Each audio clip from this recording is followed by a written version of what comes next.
Bienvenidos a 360 grados, una visión global de la noticia, un espacio para debatir sobre todo lo que sucede en Colombia y en el mundo. Hoy arrancamos debatiendo en 360 sobre la conmemoración en Colombia del Día de las Víctimas del cruento conflicto armado, una violencia que según fuentes oficiales ha dejado más de 6 millones de afectados, de los cuales al menos 5 millones son desplazados. Miles de víctimas salieron a marchar hoy en todo el país, víctimas de paramilitares, de secuestradores, de grupos guerrilleros y hasta víctimas de cruentos ataques con ácido. ¿Qué ha hecho el Estado colombiano por sus víctimas? ¿Qué tanto ha servido la llamada ley de restitución? Y ante todo, ¿por qué hay tanta impunidad? Todo esto lo vamos a debatir esta noche. Y también hablaremos en el segundo bloque del por qué 13 departamentos se quedaron sin senadores. Una situación que ha reabierto el debate de si los senadores, al igual que los representantes a la Cámara, se elijan por una circunscripción departamental. Entre los 102 senadores que aparecen electos no hay representantes de San Andrés, Arauca, Amazonas, Caquetá, Chocó, Guainía, Guaviare, Magdalena, ni de La Guajira y 4 departamentos más. Sin embargo, sí aparecen muchos políticos con votos en estas regiones, a pesar de nunca haber ido a visitarlas. Hoy debate en 360 y no se muevan, que ya en segundos le damos la bienvenida a nuestros invitados.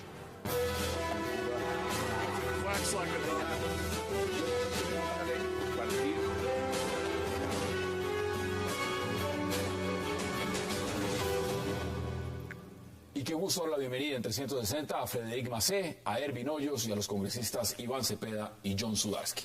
Caballeros, qué placer y gracias a todos por aceptar esta invitación. Gracias. Congresista, representante, ya senador electo, ¿no? Muchas gracias, sí. ¿Cómo puede uno plasmar la realidad en Colombia cuando se habla de más de 6 millones de víctimas de un conflicto armado? Mire, las comparaciones son odiosas y jamás se deben de hacer, pero uno ve lo que pasa en Chile. En Chile, con la dictadura, el gobierno reconoce 40.000 víctimas. En Argentina se habla de 35.000 víctimas, dependiendo de los aspectos. En Colombia, 6.2 millones más o menos, y sigue contando. ¿De qué magnitud es la tragedia en Colombia? Bueno, es el país que tiene en el hemisferio occidental el mayor número de víctimas y tiene un conflicto armado de décadas, de medio siglo. Esa es una realidad que ha provocado que de esas millones de personas, muchas estén en la miseria. Es decir, no solamente se trata de, digamos, daños físicos o psicológicos a las personas, sino también de una realidad social y política que ha desfigurado totalmente nuestra sociedad, las grandes ciudades y también el mundo rural, donde está concentrada 6 de cada 10 víctimas. Así que tenemos una realidad social que está atravesada por esa masa gigantesca de personas que muchas de ellas viven de manera nómada y que no tienen, a mi modo de ver, a pesar de la existencia de algunas leyes y alguna institucionalidad, ningún tipo de respaldo por parte del Estado. Esas leyes, Ervin, cuando uno las ve, pues, por supuesto son un avance. La ley de víctimas, la ley de restitución de tierras son un avance. Sin embargo, hay críticas también a su implementación. ¿Cómo ve usted el proceso de las víctimas en Colombia y lo que se está viviendo? Y repito la cifra, más de 6 millones de víctimas. Pues por primera vez en estos 50 años, por primera vez se ha tomado el Estado el papel que debió asumir desde hace muchísimo tiempo en apersonarse y crear una política de Estado en torno a las víctimas. Por primera vez vemos que entró como una campaña de un partido y que se materializó en lo que fue un ejercicio que hoy estamos viendo ya víctimas indemnizadas, pero que esa indemnización al final se está volviendo parte del mismo manejo político, de la maniobra política. Entonces la restitución de tierras se politizó y se volvió a conflictivizar. Las mismas víctimas han entrado en una confrontación al interior de cada sector de víctimas, porque como el país está polarizado, las víctimas están polarizadas. Entonces aquí están claramente diferenciadas las víctimas de la izquierda, las víctimas de la derecha, las víctimas del Estado. Están totalmente diferenciadas y eso pareciera que fuera pecado para unos ser víctima de un grupo y para otros ser víctima de otros. Así que el conflicto todavía no lo visibilizamos como pudiera llegarse a ser en unos 20 años. Va a pasar mucho tiempo para que realmente tengamos un espectro totalmente claro de lo que realmente tiene que ser un Estado con tantas víctimas. Mire, senador, en este caso, hasta este mes de marzo, el mes pasado del 2014, se habían restituido 20.200 hectáreas más o menos.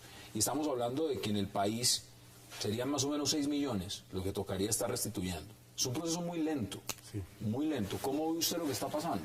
Mire, hay que tener perspectiva sobre todo lo que está pasando y lo que está pasando en Colombia.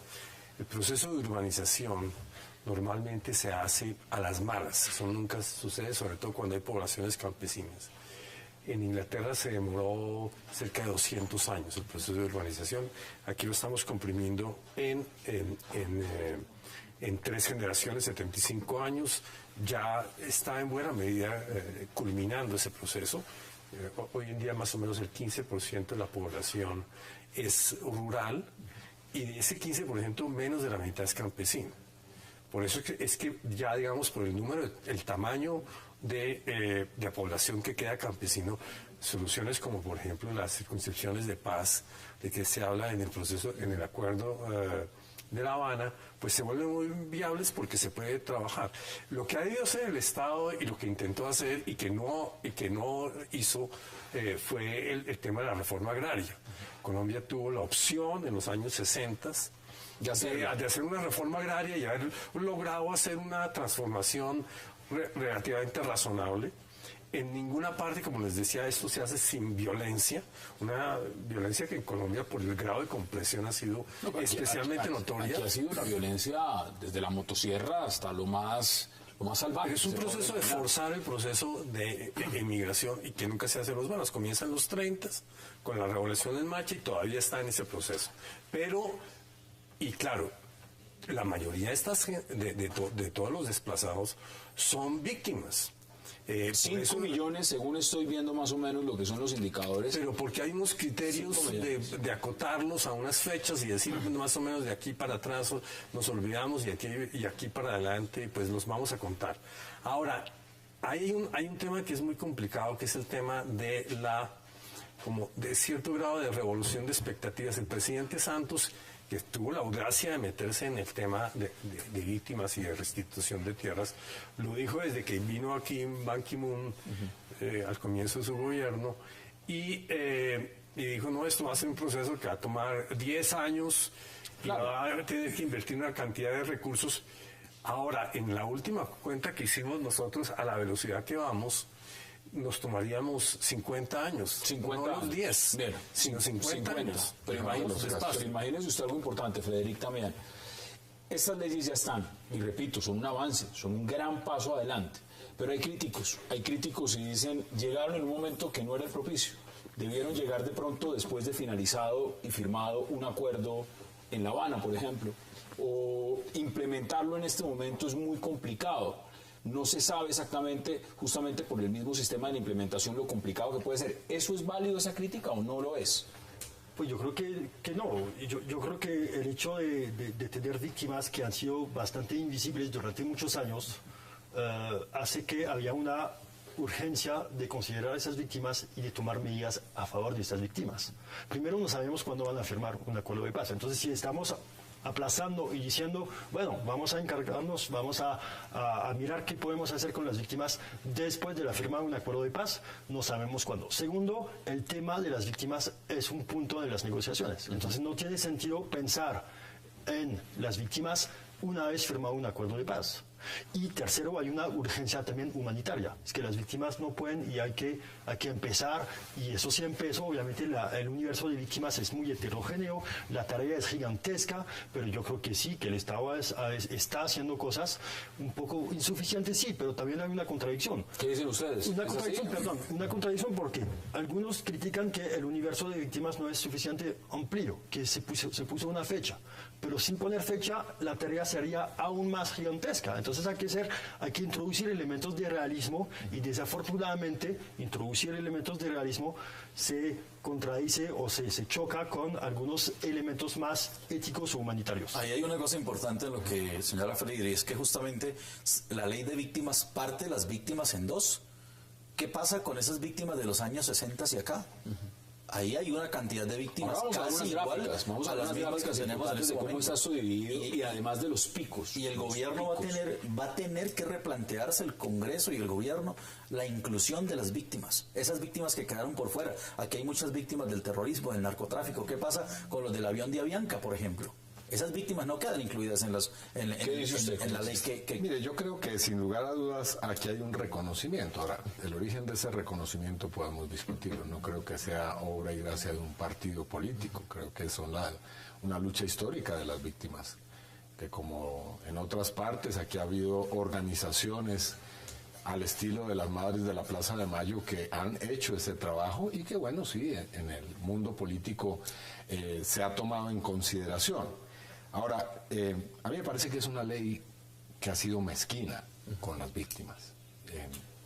Yo escuchar esa cifra de que después de 2 años y medio de aplicación se haya invertido 2 billones de pesos en las víctimas me parece escandaloso. 2 billones. Si estuvimos en la discusión de la campaña electoral para el Congreso y hubo una denuncia de que el gobierno le estaba entregando a políticos 3 billones de pesos en estas cosas que ahora alegremente se le ha puesto un nombre, digamos, bastante folclórico. Bueno, pero digamos, ¿por qué si se le puede dar a los políticos del Congreso 3 billones a las víctimas solamente 2? ¿Cuál es el criterio? Es más fácil entregar plata a los políticos que a las víctimas. No es más fácil. Yo creo que el gobierno cree que, digamos, ha construido como parte de su ineficacia y del fracaso, por lo menos en materia de restitución, la idea de que es prácticamente imposible reparar. Ahora, hace otras cosas con inmensa eficiencia. Le entrega 3 billones de pesos a los congresistas y a las víctimas 2. Eso no puede ser. Lo que pasa es que las víctimas no dan votos, Iván. Las víctimas son la piedra en el zapato de un gobierno, los mantienen en el patio trasero Por eso nadie del quería país. meterse en el tema de Entonces, víctimas. volviendo al tema del reconocimiento, si ese es el criterio, digamos, muy bien que se diga, hay víctimas de la guerrilla, hay víctimas del Estado también, por tanto eso no es polarización, me parece que es apenas el reconocimiento de un hecho que es, a mi modo de ver, ineludible, inobjetable, pero entonces que no las conviertan en mendigos. Entonces que no sometan a las poblaciones que están en una situación muy difícil a ponerse en la fila casi que inagotable e inacabable de gente que va a recibir un miserable cheque o digamos que puede acceder a un juicio para demostrar que la tierra se la robaron. Pero esa es la manera que en Colombia se resuelven los problemas. Cuando salió esta ley de víctimas, puro al comienzo, yo me acuerdo que decían, bueno, lo que van a hacer a las víctimas, en vez de tenerlas allá arrinconadas, la van a tener metidas en los juzgados y metidas con los abogados y con todo lo demás, que es la manera como que en Colombia se resuelven los temas. Acá hay un problema de movilidad y sacan el pico y placa. Sí, y hay ataques con ácido y queda en la línea 155. Sí, entonces ¿cómo resuelven? Digámoslo así, de nuevo caemos digamos, esa es la manera como se resuelven los problemas en Colombia, que usted queda enredado en una maraña. Y digamos, es casi una manera de neutralizar la gente porque queda enredada en la maraña. Eso es lo que ha hecho justamente que sea tan difícil implementarla, por ejemplo, el tema de restitución de tierras. Que Sí, digamos, hay muchas formas de resolver este asunto de manera distinta. Se ha sugerido una vía administrativa de restitución que se podría ensayar, respetando los derechos a la propiedad, por supuesto. Se pueden hacer juicios colectivos, en los cuales no sea, digamos, predio por predio, sino en el que se tomen realidades que son colectivas y que han impactado a regiones enteras del país. Es decir, hay forma de enmendar la ley. Otros mecanismos. Es decir, hay formas de fortalecer. A nivel colectivo hay medidas y hay, por ejemplo, la reparación colectiva, pues hay grupos que están identificados. Sí, pero no se está aplicando en la restitución. Fíjese usted esa cifra de 20.000 hectáreas que se entrega, de las cuales de esas 20.000, 8.000 son para una persona. Para la restitución. Entonces, realmente, digamos, se han restituido muy pocas personas por una vía que es absolutamente engorrosa. Ahora, se podría ensayar, como se ha ensayado en otras partes, buscar mecanismos mucho más eficaces por la vía judicial y también aplicar la vía administrativa. Esa podría ser, y esa fue una discusión que hubo en el Congreso, el senador Luis Carlos Avellaneda planteó en su momento una vía de restitución administrativa de las tierras que puede subsanar ese mundo. Ese vacío que digamos, está. ¿Cómo es posible que en Colombia los ganaderos tengan 38 millones de hectáreas y gente que, digamos, vive en las ciudades esté sin, digamos, un centímetro de tierra? Muchos critican además que varias de las hectáreas no tienen ni una vaca. Sí, esa es una realidad, digamos, eso es una de las realidades que son monstruosas que ha dejado este conflicto armado en Colombia. Miren, vamos a nuestra primera pausa porque vamos a seguir hablando del tema de las víctimas. Hoy se conmemora ese día en Colombia y hay varios temas todavía que no hemos tocado. Vamos a la pausa en 360 y ya regresamos.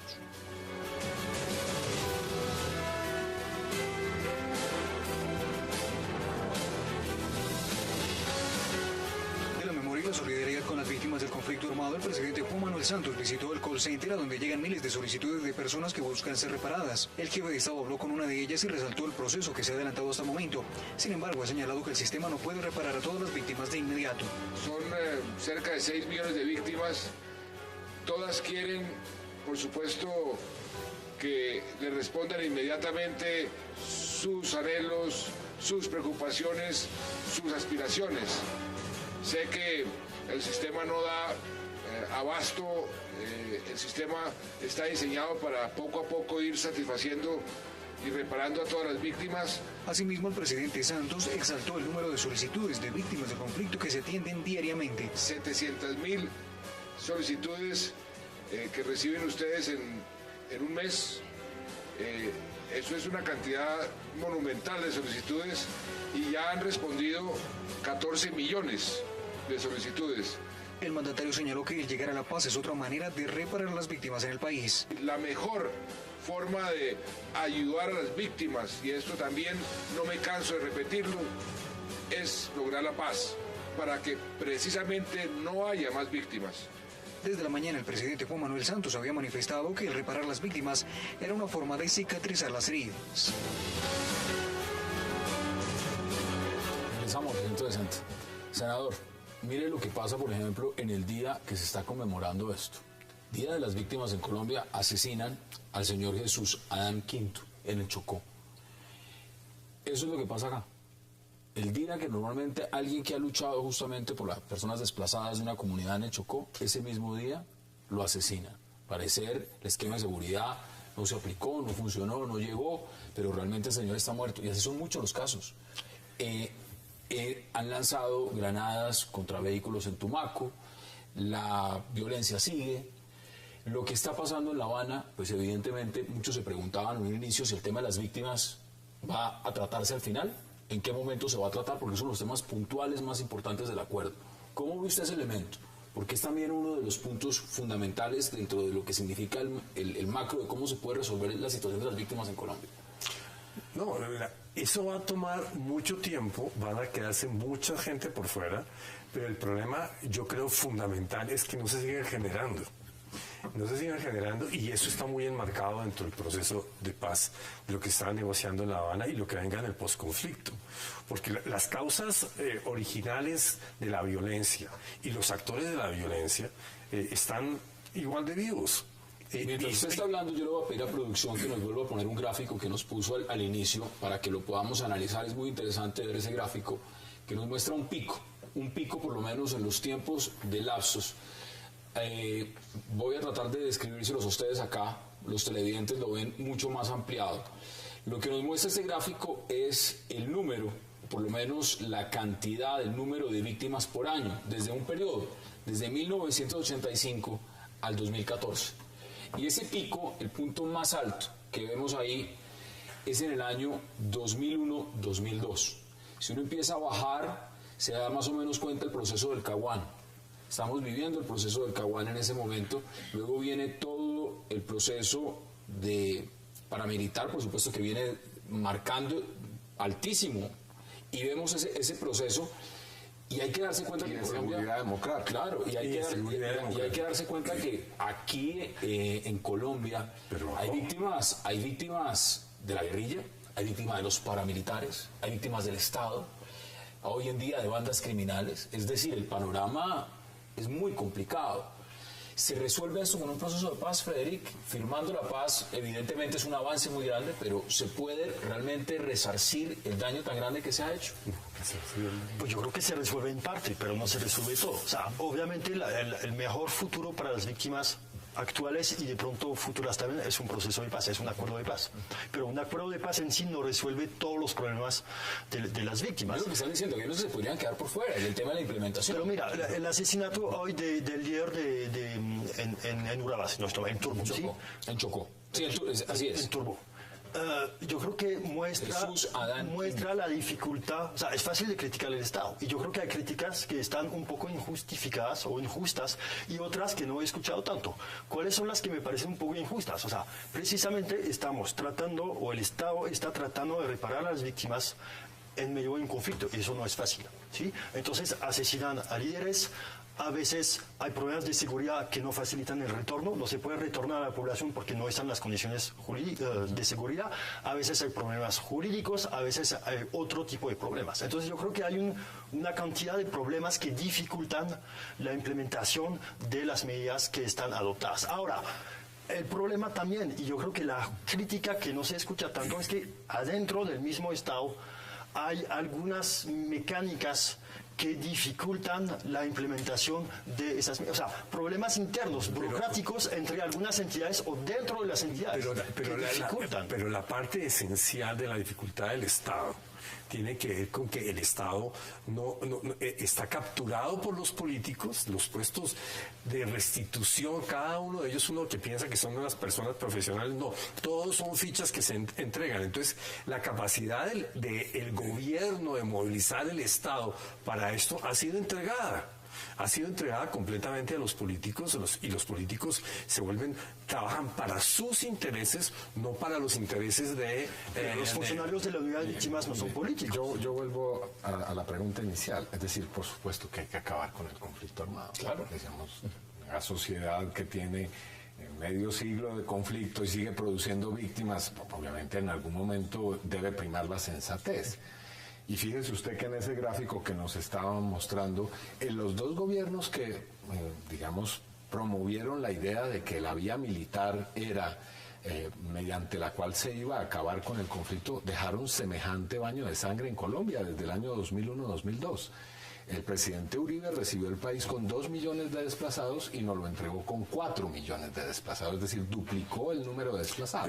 Pero creo que el pico no me parece justo, porque me parece el pico se dio durante el proceso del Caguán, cuando la FARC aprovechó ese... Perdón, es que, digamos... 4 millones de desplazados... Bajó. El presidente Uribe duplicó el número de desplazados en Colombia. Eso es una realidad. Y son cifras de su gobierno. Sí. Digamos, 2 millones de desplazados más después de la seguridad democrática no creo que demuestre que la vía que aplicó entregó el resultado que se buscaba. Entonces, simplemente para finalizar con esto, por supuesto que hay que hacer la paz, y la paz tiene que venir con 2 reformas esenciales. Una, que es la que ha mencionado el senador Sudarsky, tiene que haber un mínimo principio de distribución de la tierra en el país, y segundo, una civilización política. Y creo que ese tipo de situación es la que puede variar un poco el panorama en este país. Sí. Un tema importante, mire, cuando uno vuelve a la gráfica, porque la gráfica es muy descriptiva y ahorita vamos a ver las siguientes, porque no solamente es el tema del desplazamiento, son muchos más. Si uno ve el pico máximo es el año 2002, 2001, 2002. Transición. Uno se pregunta también lo siguiente, el tema del desplazamiento, gran culpa se la han dado a los grupos paramilitares. ¿Las FARC son culpables también del desplazamiento, Erwin? Claro. Porque es que todo actor armado genera desplazamiento, porque es que es una estrategia. Eso no lo inventaron las FARC, no se lo inventó el ELN. Eso es una técnica de guerra desde hace muchísimos años. Leámonos el arte de la guerra de Sun Tzu. Si usted quiere entender de guerra, ataque a la parte más vulnerable de la población, de la sociedad. ¿Y quiénes son esos? Los campesinos, la gente de los pueblos. Cuando se vulnera, cuando se ataca a esa parte, la guerra genera un impacto que vulnera la estructura del Estado.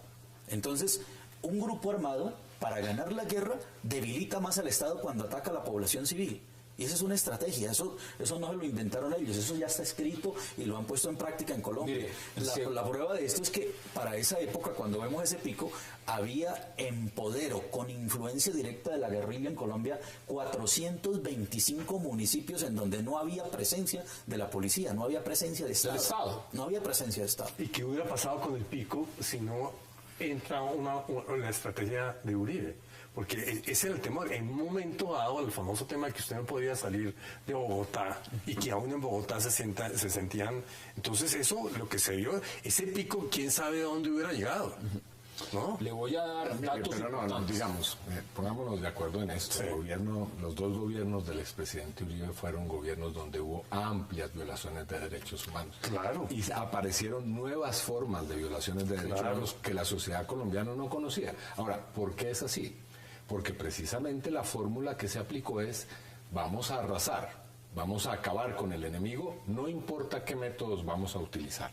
Ese es más o menos, digamos, el fondo de la seguridad democrática, es esa concepción, y ahí está el resultado. Ahora, sí bajó el pico, pero se mantuvo, es decir, 2 millones de desplazados en Colombia, haber duplicado el desplazamiento. Le voy a dar cifras. Es una cosa aterradora. Abandono, despojo de tierras, y este macro también tenemos la gráfica, la que la vamos a ver, sobre un acumulado total más o menos de 6.200.000 víctimas.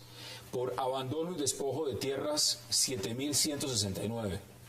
Combates y atentados, 57.806 víctimas. Por amenaza, 144.000 personas. Delitos sexuales reportados, porque eso es reportado, 4.327. Desaparición forzosa, casi 100.000 personas, 98.000. Desplazamiento, 5.400.000. Homicidio, 711.216 personas. Por tema de minas. ¿Qué fecha? Esto estamos hablando del periodo acumulado nacional del año 85 al 2014. Exactamente. Minas y artefactos explosivos, 10.700. Por pérdida de bienes, 76.000. Por secuestro, 32.000. Sin información, 5.600. Por tortura, casi 7.000 casos. Y reclutamiento de menores, casi 7.000 casos. Por ahí estamos hablando, o sea, una cosa son las víctimas, otra cosa son las políticas del Estado o de los gobiernos a favor de las víctimas. Y la realidad es que durante muchos años no hubo una política diseñada, coherente, eficiente a favor de las víctimas. Entonces, obviamente, cuando se sale la ley de víctimas, hay un acumulativo o hay una cosa del pasado que es muy difícil de recuperar. Entonces, yo creo que hay que dar tiempo, hay que mirar cómo se puede mejorar, y yo creo que las mejoras o el mejoramiento que se puede hacer también tiene que ver con la maquinaria interna. O sea, no es solamente un problema de falta de voluntad política, porque yo no creo que haya falta de voluntad política. Sí, que se pueda hacer más, sí, siempre se puede hacer más. Pero ¿cómo hay voluntad política cuando uno evidencia la debilidad de los mecanismos? Es decir, ¿por qué a las víctimas se le otorga ese tipo de presupuesto? ¿Por qué no se Cuando hace? se gasta más, ¿Se lo otorga o se ejecuta? Porque yo creo que ahí hay diferentes... No sé, bueno, pero 2 millones es una vergüenza. Ejecutado. el ejemplo que usted pone, digamos, de 3 millones. La expectativa. Bueno, se está preguntando el tiempo y en qué lapso. 60 millones en 10 años. El presidente Santos, desde el momento que anunció, dijo: el gobierno va a invertir 10 billones, que seguramente un proceso de 10 años, y digamos, y ahí van. 60 billones. 60 fue lo que prometió invertir. Yo creo que yo leí 60 billones está previsto. 60 es lo que dijo la Comisión de Seguimiento a la política de desplazamiento forzado que costaría. Pero lo que se ha dado es realmente, digamos, son 4 billones de pesos en el plan de desarrollo que aprobó el Congreso, en el lapso de los próximos 2 o 3 años. ¿60 en total? Tengo que hacer una pausa. Yo no creo que sean 60. Si fuera 60, ojalá fuera por lo menos. Pero me interesa que podamos concluir este tema sobre esto que se está debatiendo en este momento y agregarle un componente más. Vamos a la pausa entre 60 y ya regresamos.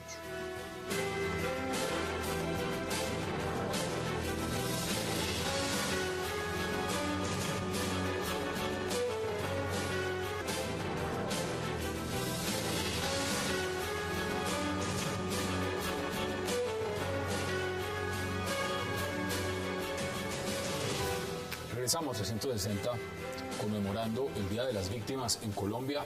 6.2 millones según el estimado en un lapso de tiempo, algo impresionante para cualquier país, algo que no nos deja bien parados y que deja muchos interrogantes. Ustedes estaban debatiendo, y empiezo a concluir este tema con ustedes, sobre algo importante, y es lo del presupuesto.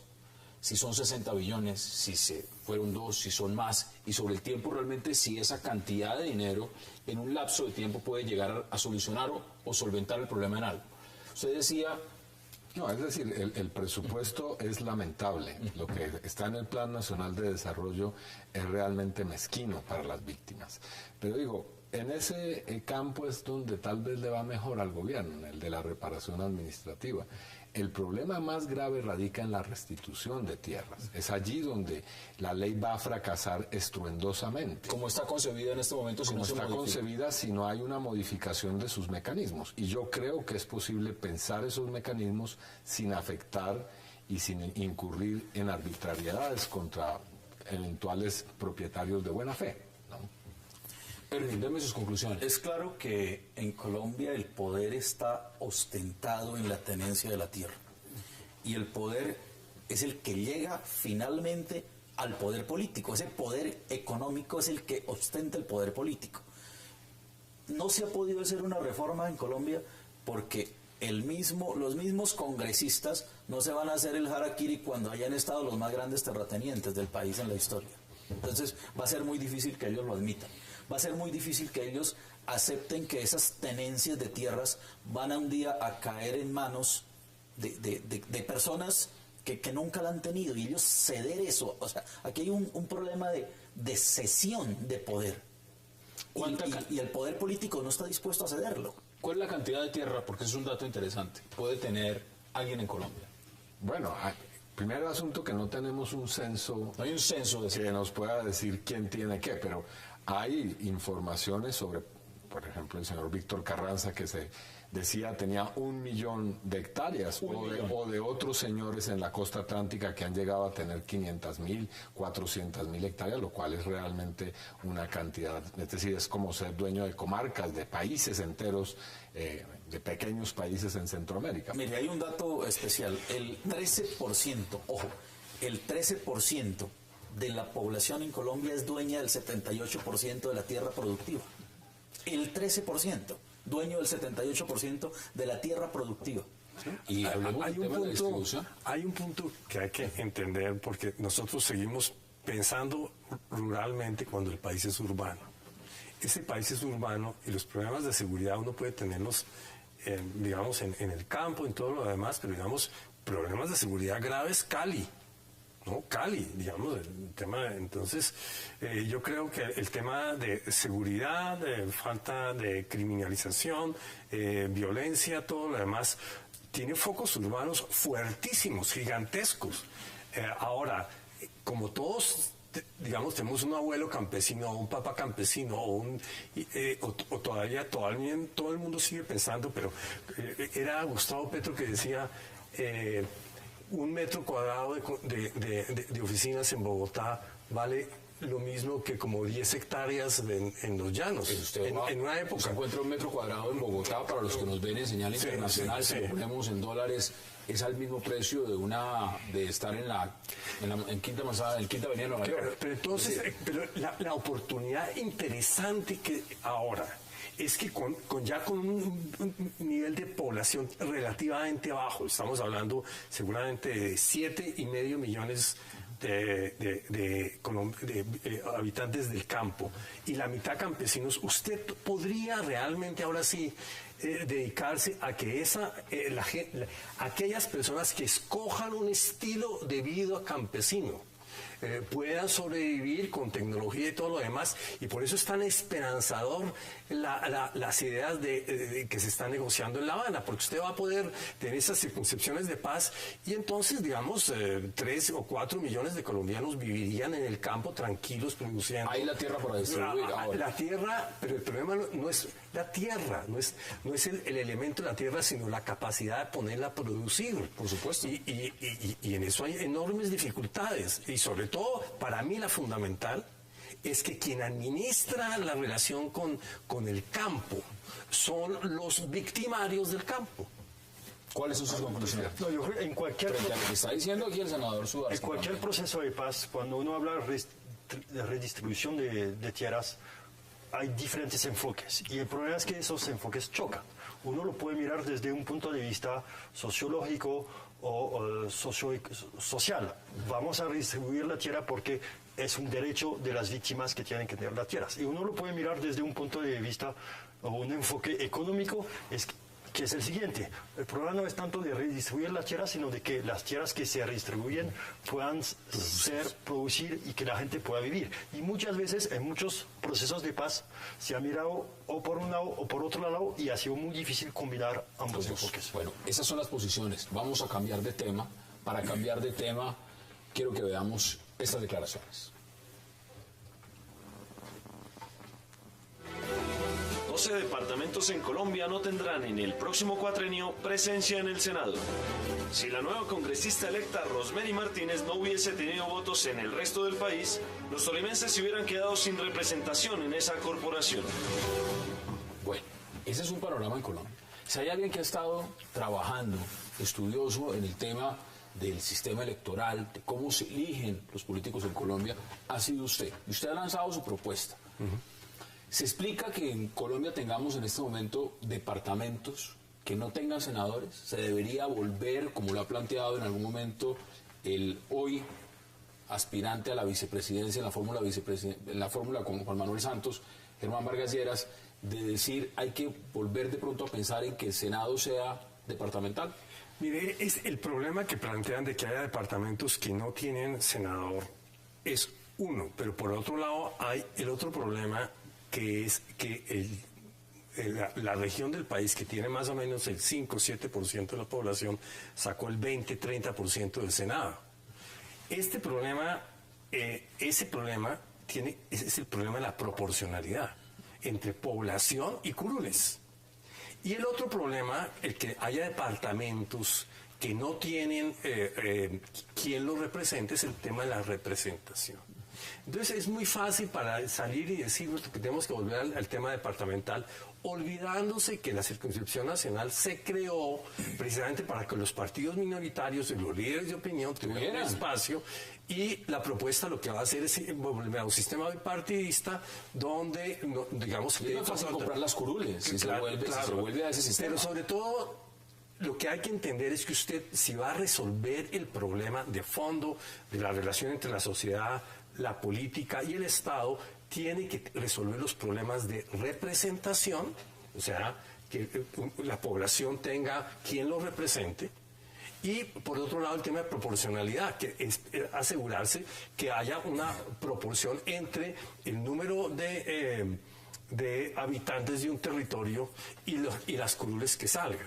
Y eso solo se resuelve. Solo se resuelve, y para eso se inventaron los sistemas electorales mixtos, que se lo inventaron en la manera... Y es lo que usted ha propuesto, y es lo que usted ha dicho que implementarlo acá. Pero el tema central es el siguiente. Algunos pueden hacer propuestas como alocadas en este sentido, pero al final vamos a tener que adoptar un sistema mixto que resuelva el problema de proporcionalidad y de representación. Porque aquí hay ya un senador que además a nivel nacional, pues evidentemente sacan votos, y le voy a dar otro ejemplo: Claudia López, voto de opinión, una excelente senadora que va a llegar al nuevo Congreso, y de no tener este sistema que tenemos actualmente posiblemente no hubiera podido llegar si se vuelve eso cerrado. Entonces, sí, pero esa proporcionalidad también, muchos llegaron de manera honesta al Congreso, pero esa proporcionalidad tiene unas diferencias muy altas cuando el principal corruptor del sistema electoral es el mismo Estado. Cuando hay tanto dinero para comprar votos, pues aquí lo están diciendo, y para avasallar la conciencia de la gente con dinero, no va a haber ningún método que cure este problema que tenemos dentro del sistema electoral. Cuando haya candidatos dispuestos a pagar 30.000 millones por una curul, 30.000 millones. Que además no son 30.000 millones que lo saquen de su bolsillo, que no lo sacan de su bolsillo, salen del mismo Estado, salen de la contratación. Y cuando regresan, ¿cómo los van a recuperar? Entonces imagínense la maquinaria de corrupción que tienen que montar para de nuevo recuperar todo ese dinero. Hasta que no acabemos ese sistema, podemos diseñar todos los métodos del sistema electoral y ninguno funciona. Representante y ya senador electo, este sistema, digamos, es vulgar, digamos. ¿Cómo lo ve? El asunto es que Colombia tiene un sistema político antidemocrático en muchos aspectos. Tiene un sistema electoral que es vetusto, que es anacrónico y que se presta para toda clase de fraudes y toda clase de trampas. Tiene unas élites locales que actúan con total libertad, que han comprado e infiltrado los órganos de control y que, digamos, no tienen ninguna clase de intervención por parte del Estado central. Es decir, a mí me llama la atención, todo el mundo sabe en las elecciones a cómo se está vendiendo el voto en la ciudad de Riohacha, en la ciudad de Valledupar, etcétera. ¿Y por qué no se hace un consejo de seguridad e inmediatamente se reprime esa práctica? Bueno, realmente por lo que estaba diciendo Erwin, porque precisamente es parte de la manera en cómo se sostiene el poder, de quien sea. Los que hoy están acusando a los otros de haber sido los gestores de la mermelada, antes hicieron lo mismo. Es más, hay políticos que hoy están elegidos que fueron parte del uribismo y que hoy han recibido la tajada del santismo. Así que, digamos, triplicado la votación. Es en este momento imprescindible discutir cuáles son los mecanismos para democratizar el sistema político. Esa es la segunda reforma esencial que hay que hacer en Colombia. Frederic, tenemos que hacer una pausa muy breve y ya regresamos y le doy la palabra de inmediato. Vamos a la pausa en 360.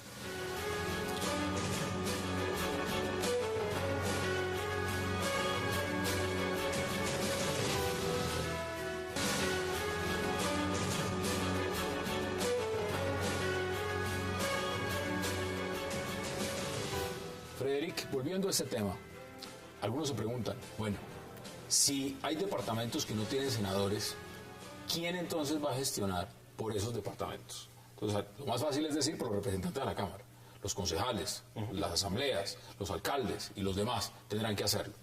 ¿Es válida esa apreciación o no? Te lo planteo de la otra manera. Si tenemos un Senado elegido según los departamentos, ¿para qué sirve la Cámara?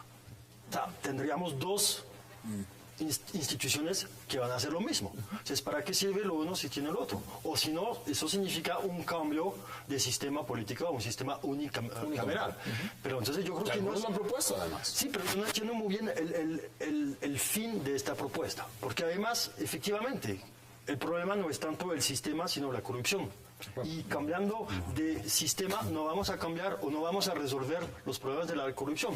Y un sistema u otro. Totalmente en desacuerdo. Pero la pregunta que yo haría es, ¿por qué los políticos tienen que gestionar los recursos de sus departamentos? Es decir, ¿por qué dentro de las funciones de un congresista que tiene que ejercer control político, es decir, debe ser el ojo de los ciudadanos para ver dónde están las ineficiencias, los problemas del Estado, y legislar?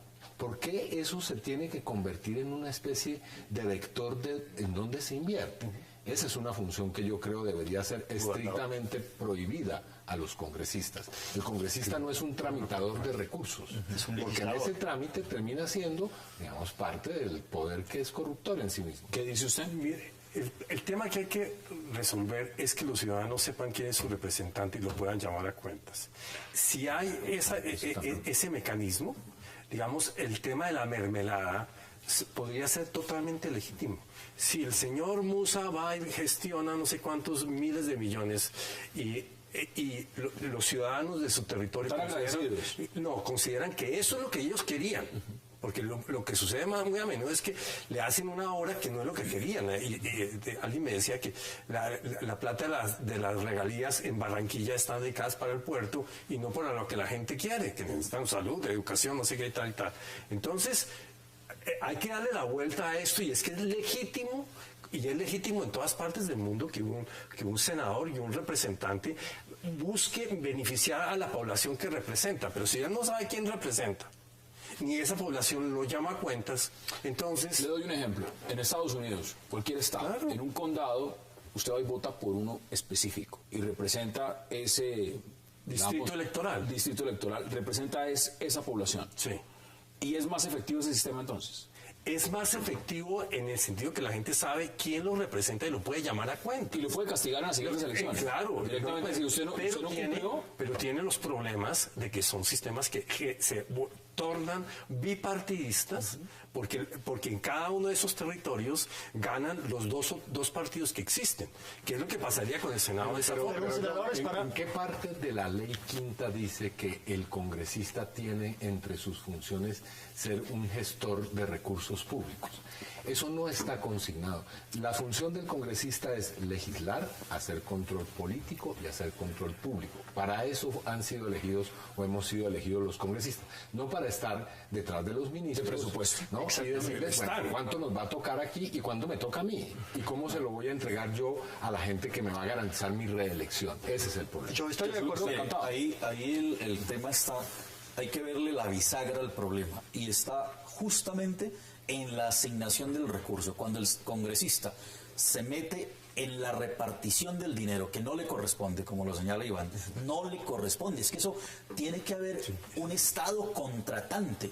El contratante es el Estado. Pero en este caso, veía yo hace pocos días en Arauca cómo los contratistas, ojo a esto, los contratistas en Arauca ya le adelantaron a los políticos 10.000 millones para la campaña porque saben que el contrato les va a llegar a ellos. Si eligen a esos congresistas. Es que hay niveles de abstracción que hay que tener en este caso, y es, digamos, el sistema actual se quedó como en la mitad, o queremos que todos sigan representando el bien común como está en la Constitución del 86 y todo lo demás se considera como de mal gusto, o los congresistas asumen el tema pero lo hacen de manera transparente y pública. Pero perdón, senador, un senador es para legislar, las leyes no son para un departamento específico, una ley es para el país. Entonces, ¿por qué vamos a tener el congresista debe ser un veedor ciudadano? Es decir, no puede estar metiéndole la mano a cosas que él tiene que hacerle el control, por supuesto. Y las leyes son a nivel nacional. Si un senador es para proponer, si un senador es para proponer y hacer votar leyes, ¿sí? La ley es para la nación, para el país, no es para la ciudad de Barranquilla o el departamento.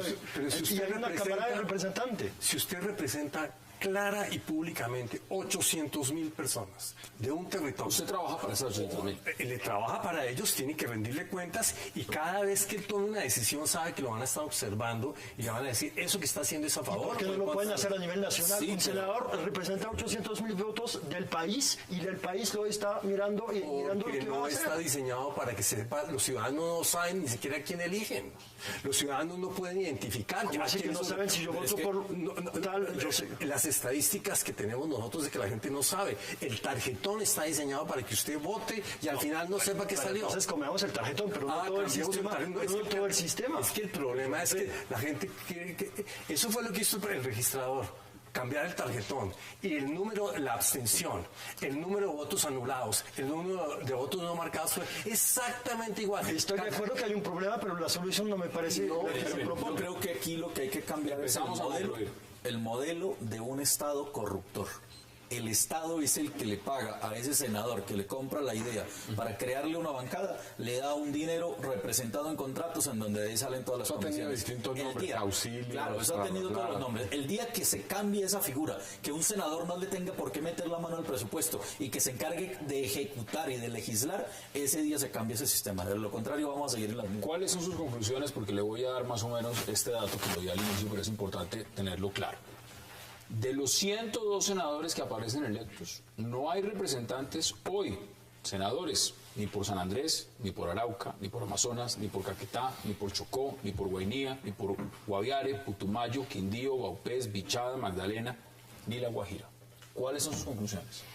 Yo creo que si no tuviéramos una Cámara de Representantes sería un problema grave. Pero si cambiamos eso, lo ponemos a departamental. En 5 años la gente va a decir, es que no tenemos senador que es de esta ciudad y de esta ciudad, entonces tenemos que cambiar otra vez. O sea, el sistema, si vamos en esta lógica, ¿dónde paramos? Después va a decir, necesitamos a alguien que representa a la ciudad, y después mi barrio, etcétera, etcétera. ¿Cuáles son sus conclusiones? Yo creo que en 4 años vamos a tener gente en la cárcel, que vamos a tener un Congreso que va a pasar muy probablemente por lo que pasó aquel Congreso de la parapolítica, porque ya hay mucha votación que va a haber tener que revisar de una manera muy seria. Y volvemos al asunto, se requiere una reforma que democratice el sistema, que lo haga transparente, que tenga un sistema electoral eficiente en donde quepan, por ejemplo, reformas como las que propone el senador Sudársky. ¿Cuáles son sus conclusiones, senador? La conclusión es que hay que hacer una reforma que resuelva el problema de proporcionalidad y de representación. El sistema colombiano viola completamente. El tarjetón no permite que la gente sepa por quién votó. Y eso sucedió exactamente. Después de intentar, sucede exactamente lo mismo. Lo que me preocupa a mí es que de las propuestas que se han hecho, no pretenden resolver los problemas, sino que todo sigue igual, porque la relación fundamental que hay que cambiar es la relación entre la ciudadanía y el político, y tiene que haber una representación colectiva entre el poder ejecutivo y el poder legislativo. Seguramente, pero yo creo que lo fundamental es lo que yo acabo de mencionar, que la gente sepa quién es su representante y lo pueda llamar a cuentas. Tenemos que llegar a que el político le dé miedo meterle la mano a lo público. No, que debe estar, yo creo que para el congresista debe estar prohibido gestionar. Entonces no hacemos miedo le da, pero se lo aguanta. Erwin Hoyos, un verdadero placer como su senador John Sudársky, gracias por aceptar la invitación. Frederic Massé, un placer. Gracias. Y congresista Iván Cepeda, un verdadero placer. A ustedes gracias por acompañarnos. Repetición de este programa, recuerden, 11:30 de la noche, y mañana nos vemos a la misma hora, 8 p.m., para seguir debatiendo toda la agenda política de Colombia y del mundo. Gracias por acompañarnos.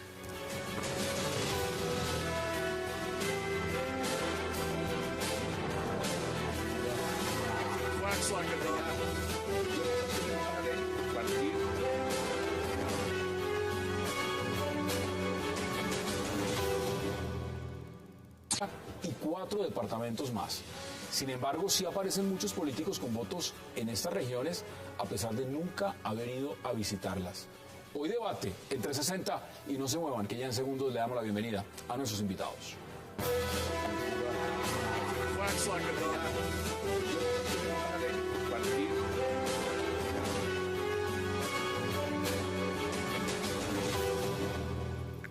Y qué gusto dar la bienvenida en 360 a Frederic Massé, a Erwin Hoyos y a los congresistas Iván Cepeda y John Sudársky.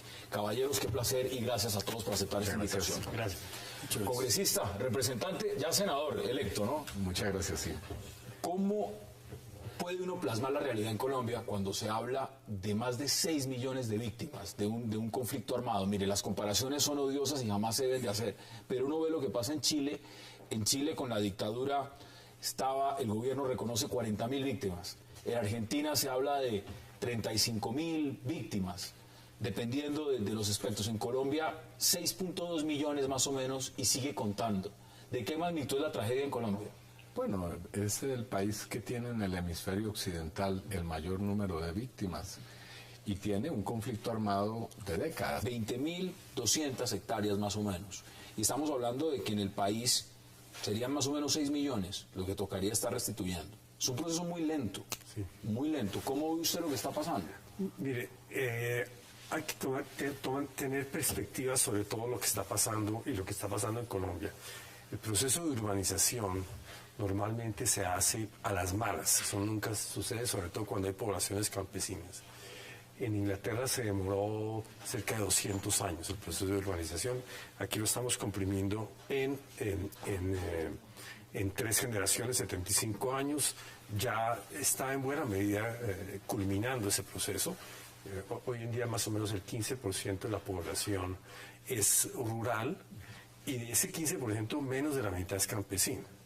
Por eso es que ya, digamos, por el número, el tamaño de la población que queda campesino, soluciones como, por ejemplo, las circunscripciones de paz, de que se habla en el proceso, en el acuerdo de La Habana, pues se vuelven muy viables porque se puede trabajar. Lo que ha debido hacer el Estado y lo que intentó hacer y que no hizo fue el tema de la reforma agraria. Colombia tuvo la opción en los años 60. Hasta medio siglo. Esa es una realidad que ha provocado que de esas millones de personas, muchas estén en la miseria. Es decir, no solamente se trata de, digamos, daños físicos o psicológicos a las personas, sino también de una realidad social y política que ha desfigurado totalmente nuestra sociedad, las grandes ciudades y también el mundo rural, donde está concentrada 6 de cada 10 víctimas.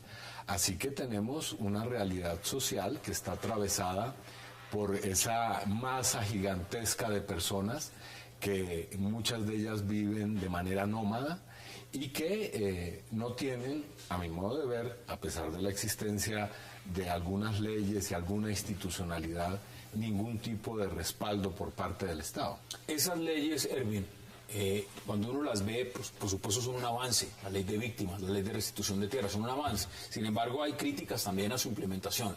¿Cómo ve usted el proceso de las víctimas en Colombia y lo que se está viviendo? Y repito la cifra, más de 6 millones de víctimas.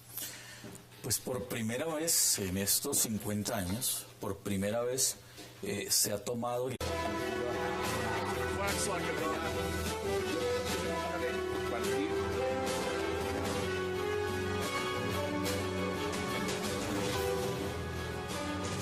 Bienvenidos a 360 grados, una visión global de la noticia, un espacio para debatir sobre todo lo que sucede en Colombia y en el mundo.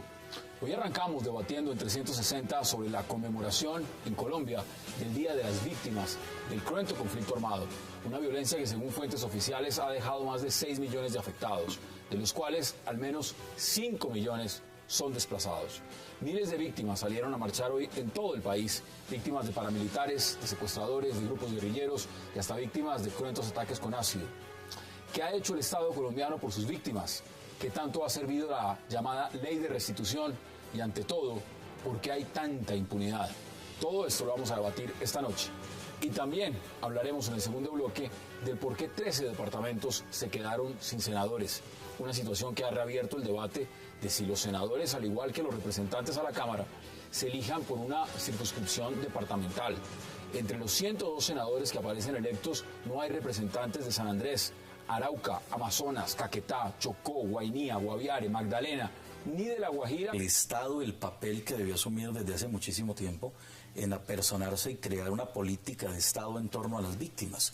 Por primera vez vemos que entró como una campaña de un partido y que se materializó en lo que fue un ejercicio que hoy estamos viendo ya víctimas indemnizadas, pero que esa indemnización al final se está volviendo parte del mismo manejo político, de la maniobra política. Entonces la restitución de tierras se politizó y se volvió a conflictivizar. Las mismas víctimas han entrado en una confrontación al interior de cada sector de víctimas, porque como el país está polarizado, las víctimas están polarizadas. Entonces aquí están claramente diferenciadas las víctimas de la izquierda, las víctimas de la derecha, las víctimas del Estado. Están totalmente diferenciadas y eso pareciera que fuera pecado para unos ser víctima de un grupo y para otros ser víctima de otros. Así que el conflicto todavía no lo visibilizamos como pudiera llegarse a ser en unos 20 años. Va a pasar mucho tiempo para que realmente tengamos un espectro totalmente claro de lo que realmente tiene que hacer un Estado con tantas víctimas. Mire, senador, en este caso, hasta este mes de marzo, el mes pasado del 2014, se habían restituido